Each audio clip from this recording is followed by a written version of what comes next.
안녕하세요. 프로그래밍과 알고리즘의 최한욱입니다. 다들 수강 신청 잘 하셨나요? 저도 떨리는 마음으로 수강 신청을 했는데요. 컴퓨터를 한다고 컴퓨터 운까지 따라오는 것은 아니네요. 네, 월클 실패해 18학점 듣습니다.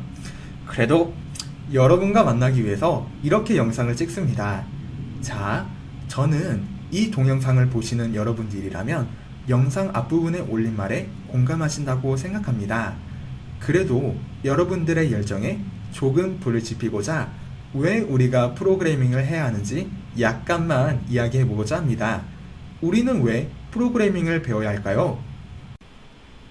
물론 널리 알려진 것처럼 프로그래밍을 통해 문제 해결 능력과 비판적 사고 능력을 키울 수 있습니다. 하지만 좀 더 교육적인 측면으로 접근해 볼까요? 2015 교육과정의 그 목적을 알아봅시다.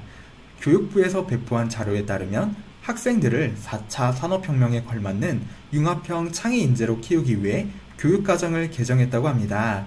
현재 우리가 공간과 시간을 뛰어넘어 다른 사람, 문화, 학문과 소통할 수 있도록 가능케 하는 것이 바로 컴퓨터라는 점을 상기하면 교사로서 컴퓨터를 배우는 것이 분명 학생들을 융합형 인재로 키우는데 커다란 도움이 될 것입니다. 그런데 좀 추상적인 이야기였죠? 그러면 이제는 피부에 와닿는 이야기를 해보겠습니다. 네이버 포털 사이트에 소프트웨어 교육이라는 키워드로 검색해본 결과입니다. 결과를 보시면 알 수 있듯이 매년 관련된 기사의 수가 꾸준히 상승하는 것을 볼 수 있습니다. 그리고 여러분, 수강 신청하면서 많이 느끼시지 않았나요?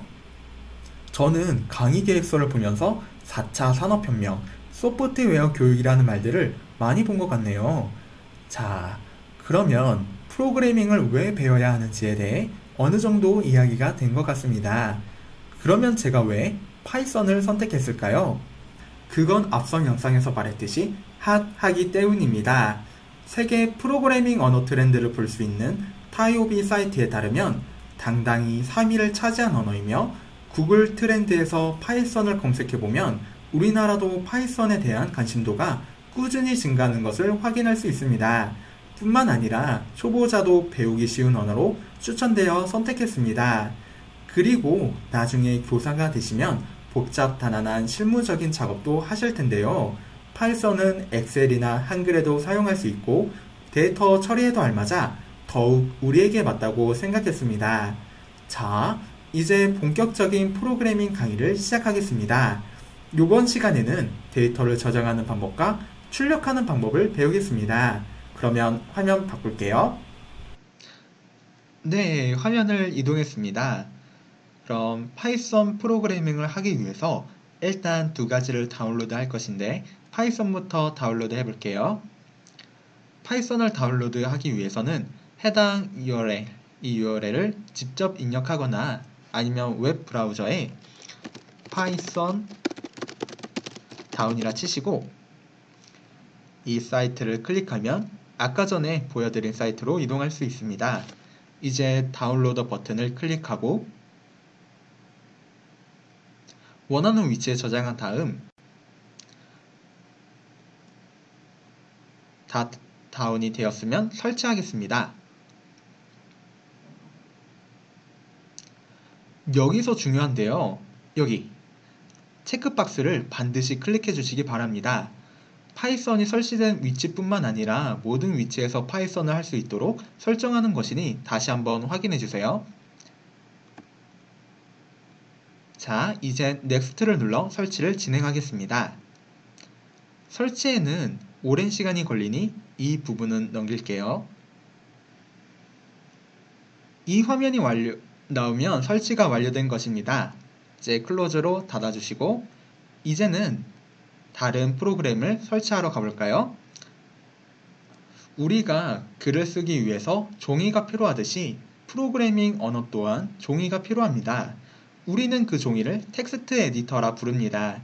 기본 프로그래밍 메모장도 이에 해당하기 때문에 원한다면 메모장을 이용할 수도 있겠죠? 하지만 단순히 검은색과 흰색으로 이루어진 메모장은 아무래도 코드를 작성하는 데 불편하겠죠. 그래서 코드를 쉽게 쓸 수 있도록 도와주는 코드 에디터, 비주얼 스튜디오 코드를 사용하겠습니다.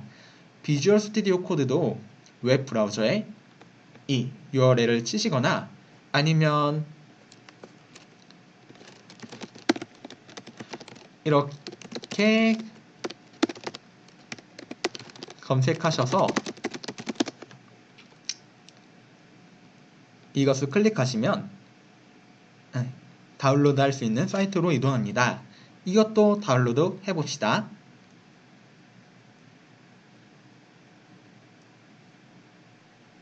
네, 똑같이 원하는 위치에 저장해 주시고요.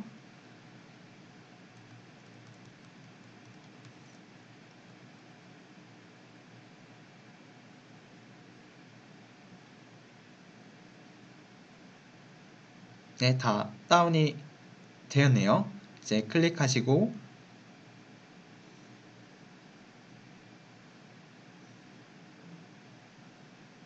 동의합니다. 뭐 원하시면 클릭하시면 되는데 여기 이 두 번째, 세 번째 체크박스는 파일이나 폴더를 비주얼 스튜디오 코드로 열 것인지를 체크하는 것이고요. 이거는 이제 기본 편집키를 비주얼 스튜디오 코드로 할 것인지 묻는 건데 저는 그냥 패스에만 추가하겠습니다. 그 다음 설치.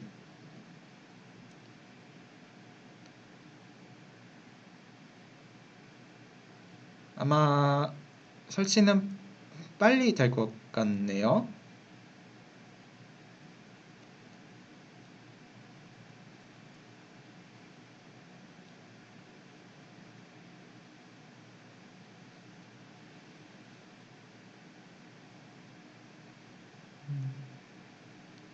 네. 네. 됐네요. 이제 그러면 한번 실행해 볼까요? 네. 자, 처음 실행하시면 아마 이 창이 뜨실 텐데 그냥 닫아주시면 됩니다. 그리고 이 아이콘을 클릭해 줍시다. 혹시 안 보이시는 분들을 위해 화면을 좀 더 키우겠습니다. 네. 네. 자, 한번 클릭해 볼게요. 저희가 이제 여러 파이썬 파일들을 만들 건데 아무래도 그러한 파일들을 저장할 폴더가 필요하겠죠. 그래서 폴더를 설정하기 위해서 여기 오픈 폴더를 클릭할게요. 네, 그리고 파일들을 저장할 폴더를 설정해 주시면 되는데 저는 새로 만들어서 할게요. 그리고 그 이름은 코알라로 할게요. 어느 분이 코딩과 알고리즘 라이프를 제안했는데 좋은 것 같아서 이렇게 한번 정해봤습니다. 네, 폴더 선택 하면 아마 새 창이 뜨실 거예요.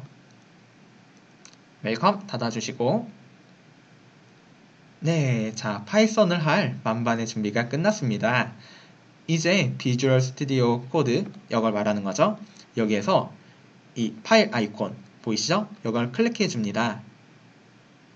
그리고 파일명을 정하고 확장자를 py라고 설정합니다. 저는 프로그래밍이니까 프로그래밍 라고 할게요. 맞죠? 이거 절자.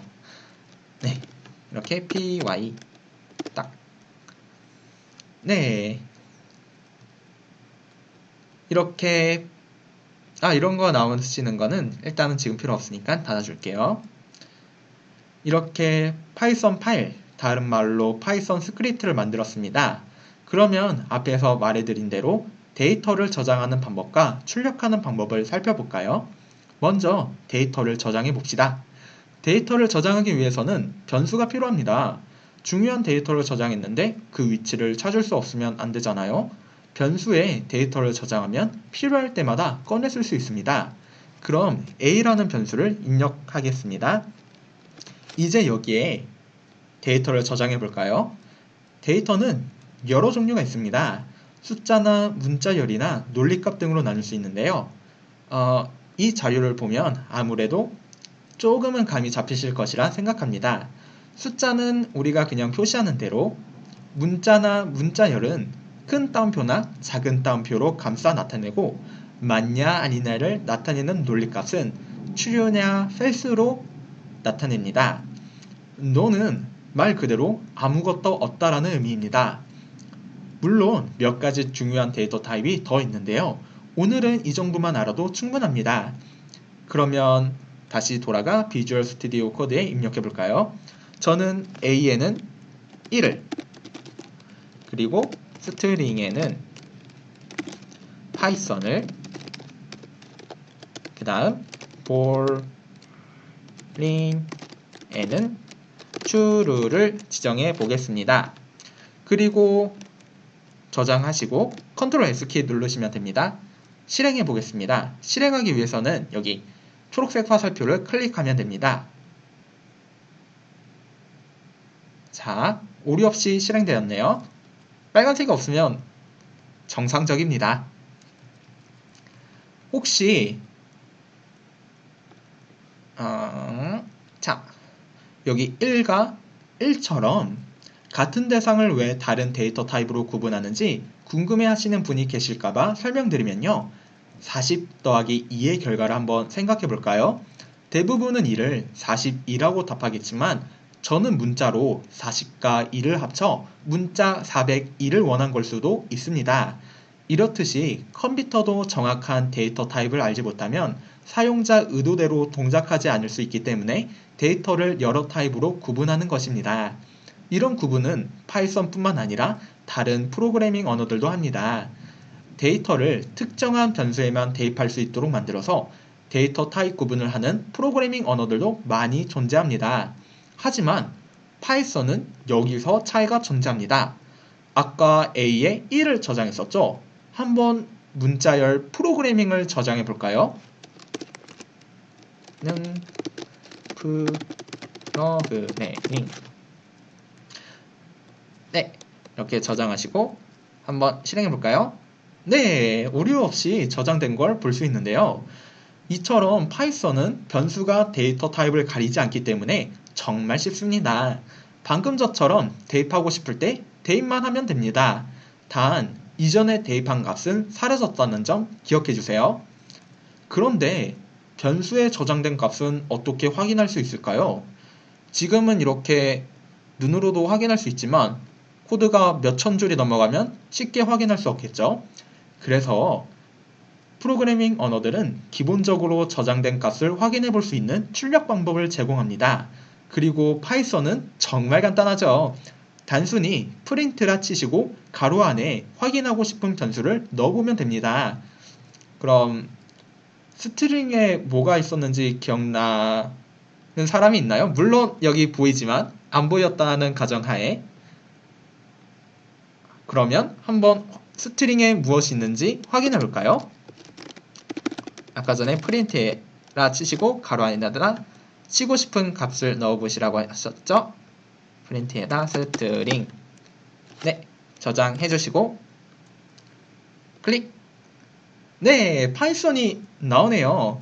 아하, 스트링에 파이썬이 저장되었다는 것을 알 수 있네요. 그러면 한번 다른 것들도 해볼까요? 프린트 A, 프린트 벌린. 실행, 저장하고 실행. 와우, 다 잘 나옵니다. 그리고 아까 전에 말씀드린 것처럼 A에는 원래 1을 저장했고 그 다음에 프로그램을 저장했으니까 A에 나오는 값이 1이 아닌 프로그램이 나오는 것을 확인할 수 있죠. 꼭 기억해 주시기 바랍니다. 이제는 여러분들이 변수의 값을 넣어서 프린트를 이용해 출력해 보세요. 또 다른 하나의 예만 들자면 교환대 사랑해. 네. 프린트 저장 교환대 사랑해. 네, 좋네요. 네, 오늘은 첫 강의이니 이것으로 마치겠습니다. 강의로 하다 보니 알려주고 싶은 내용은 많은데 한꺼번에 담기가 힘드네요. 그래도 한번 할 수 있는 데까지 해봅시다. 다음 강의는 변수 하나에 데이터를 하나만 담는 것이 아닌 변수 하나에 여러 데이터들을 담는 법과 이를 다루는 방법들에 대해서 알아보겠습니다. 꽤 긴 강의가 될 것 같아요. 혹시 수정할 상황이나 궁금한 점이 있으면 언제든 연락주세요. 바라는 점도 마구마구 보내주시기 바랍니다. 감사합니다. 모두 화이팅 하세요.